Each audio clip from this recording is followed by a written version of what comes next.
அனைவருக்கும் வணக்கம். ஸ்ரீ வியாசர் ஜோதிடம் தங்கள் அனைவரையும் அன்புடன் வரவேற்கிறது. நண்பர்களே, இந்த காணொளியில் நாம் ஒரு உதாரண ஜாதகத்திற்கான பலனை பார்க்க இருக்கிறோம். இந்த ஜாதகம் மீன லக்னம், விருச்சிக ராசி, அனுசம் 4ஆம் பாதம், நவாம்ச லக்னம் கன்னி, நவாம்ச ராசி விருச்சிகம். இந்த ஜாதகருடைய லக்ன புள்ளி 8.11 டிகிரியில் அமைந்துள்ளது. ஆகையால் இந்த ஜாதகம் ஒரு ஆணுடைய ஜாதகமாக இருக்கும். ஏனெனில் மீனம் ஒரு பெண் ராசி. பெண் ராசியில் 7.30 டிகிரி வரை பெண் குழந்தை பிறந்தால் அது பெண்ணாக இருக்கும். அதன் பிறகு 8.25 டிகிரி வரை பிறக்கும் குழந்தை ஆணாக இருக்கும். ஆகையால் இந்த ஜாதகம் ஒரு ஆணுடைய ஜாதகமாக இருக்க வாய்ப்புண்டு. இந்த ஜாதகம் பார்ப்பதற்கு முன் பிரசன்னம் பார்த்தோம். அந்த பிரசன்னத்தில் துலா லக்னமாக அமைந்துள்ளது. அதாவது 15/5/2024 6:11 PM பார்த்தோம். 6 மணி 11 நிமிடத்தில் பிரசன்னம் பார்த்த வகையில் துலா லக்னம் அமைந்துள்ளது. துலா லக்னம் லக்னாதிபதி சுக்கிர பகவான் அஸ்தங்கமாகி இருக்கிறார். சூரிய பகவானுடன் அஸ்தங்கமாகி இருக்கிறார். லக்னாதிபதிக்கு இடம் கொடுத்த செவ்வாய் பகவான் ராகுவுடன் இணைந்து 12இல் இருக்கிறார். அதாவது ஒரு பாவாதிபதிக்கு இடம் கொடுத்தவர் அவர் 12ஆம் ராசியில் மறைகிறார். அப்பொழுது அந்த பாவம் சரியாக செயல்பட முடியாது. இது லக்னாதிபதிக்கு இடம் கொடுத்தவரே 12இல் மறையும் போது லக்னாதிபதியால் சரியாக செயல்பட முடியாது. மேலும் குரு பகவான் அவர் அறிவு காரகனாகிய குரு பகவான் அவரும் அஸ்தங்கமாகிறார். அறிவு சரியாக வேலை செய்யாது. மேலும் சந்திரனுக்கு 5ஆம் பதி ஆகிறார் குரு பகவான். அவர் அஸ்தங்கம் ஆகிறார். புத்தி ஸ்தானாதிபதி அஸ்தங்கமாகும் போது அந்த புத்தி சரியாக வேலை செய்யாது. அவருடைய புத்தி சரியாக வேலை செய்யாது. நண்பர்களே, நான் இதற்கு முன்பாக 2 ஸ்பெஷல் சைல்டோட ஜாதகம் பதிவிட்டிருந்தேன். இதற்கு முன்பாக ஒரு 2 வாரங்களுக்கு முன் பதிவிட்டிருந்தேன். அதையும் பாருங்கள். அதிலும் 5ஆம் அதிபதி வக்ரம் அல்லது அஸ்தங்கம் ஆகிறார். மேலும் புதனும் அஸ்தங்கம் வக்ரம் ஆகிறார். இந்த ஜாதகத்தில் பாருங்கள், மீன லக்னம், புதன் அஸ்தங்கம் மற்றும் வக்ரம். மேலும் 5ஆம் பாவத்தில் 5ஆம் பாவம் கெடுகிறது. மேலும் லக்னாதிபதியும் கெடுகிறார். லக்னாதிபதி எப்படி கெடுகிறார் என்றால், குரு பகவான் பகை வீட்டில் இருக்கிறார். அவருக்கு இடம் கொடுத்த புத பகவான் அவருக்கு 12இல் வக்ரம் மற்றும் அஸ்தங்கம் ஆகிறார். புத பகவான் அறிவுக்குரிய கிரகம், புத்திக்குரிய கிரகம். அவர் அஸ்தங்கம் மற்றும் வக்ரம் ஆகிறார். இதற்கு முன்பாக பதிவிட்டிருந்த ஜாதகத்திலும் புத பகவான் வக்ரம், 5ஆம் அதிபதி கெட்டு போகுதல். இந்த ஜாதகத்திலும் சுக்கிர பகவான் 3 மற்றும் 8ஆம் அதிபதி ஆகிய சுக்கிர பகவான் 5ஆம் பாவத்தில் ராகுவுடன் இணைகிறார். மேலும் சனி பகவான் சந்திரனுடன் இணைகிறார். இங்கே 9ஆம் பாவத்தில் சந்திர பகவான் சனி பகவானுடன் 11ஆம் அதிபதி ஆகிய சனி பகவானுடன் இணைகிறார். உபய லக்னத்துக்கு 7 மற்றும் 11ஆம் இடம் மாரகஸ்தானம். ஆகையால் மாரகாதிபதியுடன் இணையும் போது மாரகத்திற்கு ஒப்பான ஒரு துன்பத்தை அனுபவிக்க வேண்டிய நிலை ஏற்படுகிறது. மேலும் செவ்வாய் பகவானும் அஸ்தங்கம், சூரிய பகவானுடன் அஸ்தங்கம் ஆகிறார் 6ஆம் பாவத்தில். அதாவது லக்னத்திற்கு 6ஆம் பாவத்தில் செவ்வாய், புதன் மற்றும் சூரியன் இணைகின்றனர். அதாவது நோய் ஸ்தானத்தில். ஆகவே இந்த ஜாதகருக்கு காக்கை வலிப்பு போன்ற நோய் இருக்கலாம். ஏனெனில் புதன் என்பவர் புத்தி மற்றும் நரம்பு சம்பந்தப்பட்டது. சூரியன் தலை. காலபுருஷ தத்துவத்துக்கு செவ்வாய் பகவான் மேசராசி தலையாக வருகிறது. ஆகையால் இவர்கள் எல்லாம் 6ஆம் பாவத்தில் இணையும் போது மூளை நரம்பு பாதிக்கப்பட்டு அதனால் காக்கை வலிப்பு போன்ற பிரச்சனைகள் இருக்கலாம். அதனால் இவரால் சரியாக செயல்பட முடியாது. இவர் ஒரு ஸ்பெஷல் சைல்டாக இருக்க வாய்ப்புண்டு.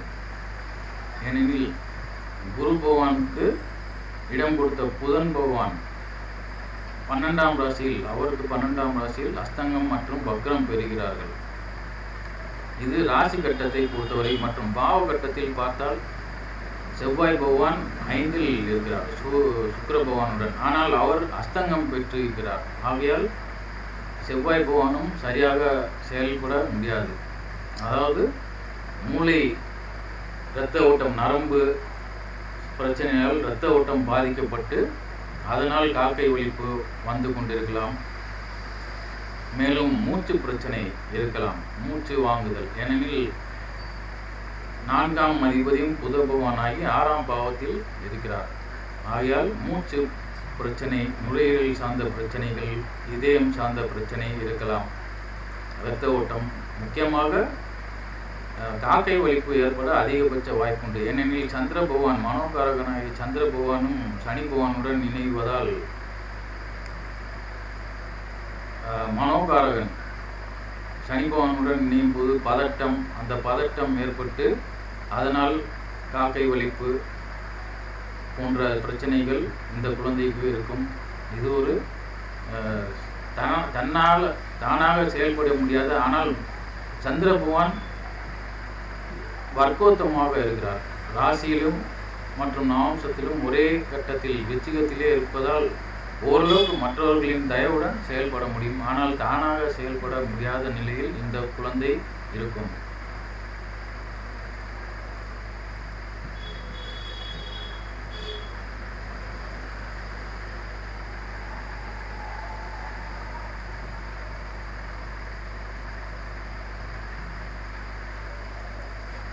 பொதுவாக இந்த ஸ்பெஷல் சைல்டு ஜாதகங்களில் 5ஆம் பாவம் கெடுகிறது மற்றும் புத பகவான் வக்ரம் அடைகிறார். இதை கவனத்தில் கொள்ள வேண்டியிருக்கிறது. இங்கே 3 மற்றும் 8ஆம் அதிபதி ஆகிய சுக்கிர பகவான் 5ஆம் பாவத்தில் இருக்கிறார். ஆகையால் மேலும் ராகுவுடன் இணைந்து இருக்கிறார். இதுவும் ஒரு பதட்டம் தரும். ராகு கிரகம் சந்திரனின் வீட்டில் இருப்பதால் பதட்டம் ஏற்படுத்தும். மேலும் 8ஆம் அதிபதி ஆகிய சுக்கிர பகவானும் 5ஆம் பாவத்தில் இருக்கிறார். 8ஆம் அதிபதி நோய்க்குரிய கிரகம், நீண்ட நோய்க்குரிய கிரகமாக சுக்கிரன் வந்து இங்கே 5ஆம் பாவத்தில் இருக்கிறார். புத பகவானும் வக்ரம். பொதுவாக ஸ்பெஷல் சைல்டு ஜாதகங்களில் 5ஆம் பாவம் கெடுகிறது, லக்னாதிபதியும் கெடுகிறார். மேலும் புதன் வக்ரம் அடைகிறார்கள். இதை கவனத்தில் கொள்ள வேண்டியிருக்கிறது. அந்த வகையில் மேலும்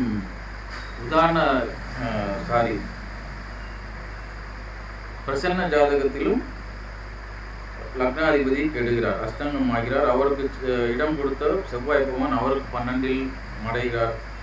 மேலும் சந்திர பகவானுக்கு ராசிக்கு சிம்ம ராசி விழுந்தது. சிம்ம ராசிக்கு 5ஆம் பாவாதிபதி குரு பகவான் வந்து அவரும் அஸ்தங்கம் ஆகி கெடுகிறார். ஆகையால்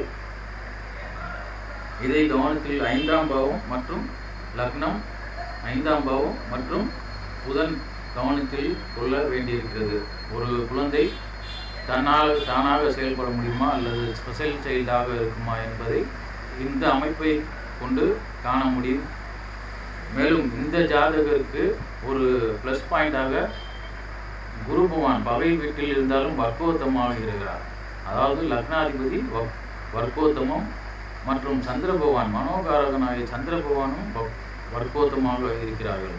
ஆகையால் குரு பகவானுக்கு 11ஆம் இடம் கடகமாக வருகிறது.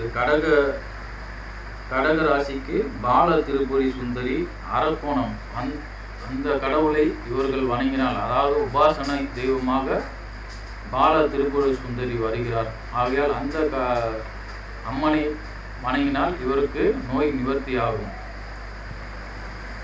முழுமையாக நிவர்த்தி ஆகாவிட்டாலும் ஓரளவுக்கு நிவர்த்தி ஆகி தானாக செயல்பட முடியக்கூடிய நிலை வரும்.